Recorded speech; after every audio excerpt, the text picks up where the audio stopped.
Syria is witnessing a dramatic new escalation. Multiple airstrikes have hit a military airport in Idlib, with unidentified fighter jets targeting the runway, and some reports pointing fingers at Israel. In a major escalation, the runway of a military airport in northwestern Syria was hit overnight by fighter jets, with some media reports suggesting Israel may have been behind the strike. 8 airstrikes targeted the Abu al-Zuhur military airport in the eastern countryside of Idlib province, the first reported attack on the facility since Bashar al-Assad's regime fell in December 2024. Abu al-Duhur Airbase suffered extensive destruction during the 14 years of the Syrian war. Opposition forces took control of it in 2015 after fighting with government forces. In 2019, it was recaptured by forces loyal to al-Assad, but the base was not functional due to significant damage it sustained throughout the war. Syria's state TV quoted a military source as saying Israeli forces carried out the attack. However, there was no immediate comment from the Israeli military. The Britain-based Syrian Observatory for Human Rights, a war monitor, said foreign fighters used to stay at the base before they were recently asked to leave.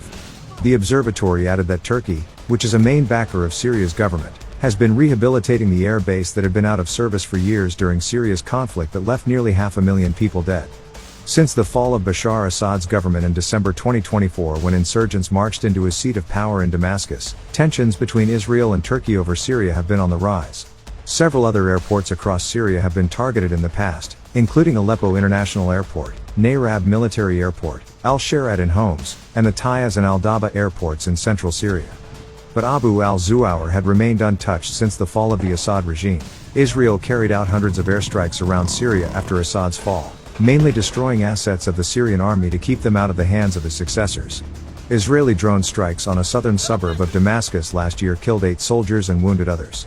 The new authorities in Damascus have said they do not want a conflict with Israel, but Israel has remained suspicious of the government led by former Islamist insurgents. The recent strikes also come on a significant day for Syria, as former President Bashar al-Assad was sentenced to death in absentia by a criminal court in Damascus. He was convicted of premeditated murder. Atef Najib, the former head of political security in southern Syria's Dira province, was also sentenced to death after being found guilty of premeditated murder and torture.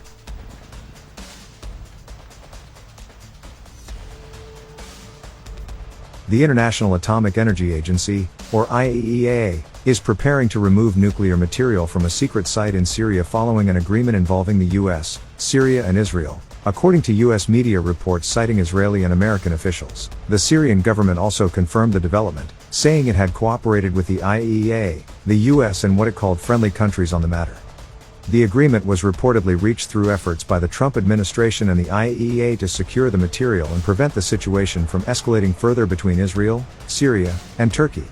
The site involved is considered highly sensitive. The agreement is also being seen as a boost for US President Donald Trump's approach toward Syria. According to the report, the Trump administration is using its close ties with the Syrian government to help contain the situation and prevent a potential crisis from escalating. According to US media reports, months of threats and diplomatic exchanges took place before a resolution was finally reached a few weeks ago. The negotiations were kept largely secret and had not been publicly reported until now. The report says the regime of former Syrian President Bashar al-Assad had developed a covert nuclear program around the Al-Kibar reactor, a plutonium production facility in northeastern Syria's Deir Ezzor region that was reportedly built with North Korean assistance. Following Assad's fall, the IAEA reached an agreement with Syria's new government to inspect the reactor, along with several other nuclear sites, according to the report. Israel has also been closely monitoring Syria's nuclear facilities, particularly a site known as Site 99. US officials reportedly believe the site contains traces of nuclear material linked to the Al-Kibar facility. The US and Israel had been discussing for more than a year how best to deal with the site, according to the report, which cited a US official. An Israeli official said Tel Aviv had made it clear that it would not allow nuclear material to remain there. Israel even threatened to strike the facility again if the material was not removed or if Syria showed signs of trying to access it.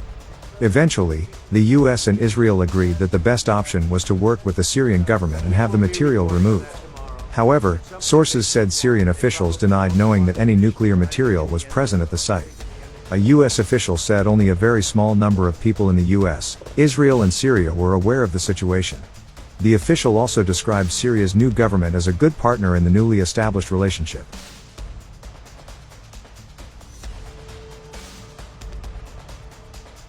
Israeli Diaspora Affairs Minister Amichai Chikli has reportedly warned that Syria could become Israel's next major war front, saying there may be no avoiding it. Chikli went as far as comparing Syria to Gaza, saying, "Syria is Gaza on steroids, and that is the next war, with absolute certainty." His comments come as Israel continues military operations on several fronts, including Gaza, Lebanon, Syria, and Iran. Israeli officials have repeatedly described the situation as a multi-front conflict stretching across the region. Chikli has also issued similar warnings about Syria in the past. Back in June, he said Israel would wage war on Syria, sooner or later, arguing that Syria and Turkey could pose a bigger challenge to Israel than Iran.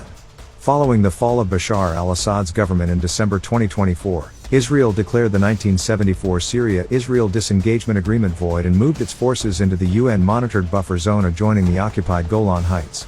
Israeli forces subsequently established positions deeper inside southern Syria. Israeli military operations in southern Syria have continued despite repeated statements from Syria's new leadership that it does not want a confrontation with Israel. Syrian President Ahmed al-Shara has called on Israeli forces to return to the positions they held before the fall of Bashar al-Assad. Israel, meanwhile, has pushed for a demilitarized zone covering large parts of southern Syria. Despite the tensions, Israeli forces have continued carrying out raids, searches and incursions in the region. Just days before Chikli's latest remarks, Israeli troops entered Quneitra province, set up checkpoints and searched civilians and vehicles.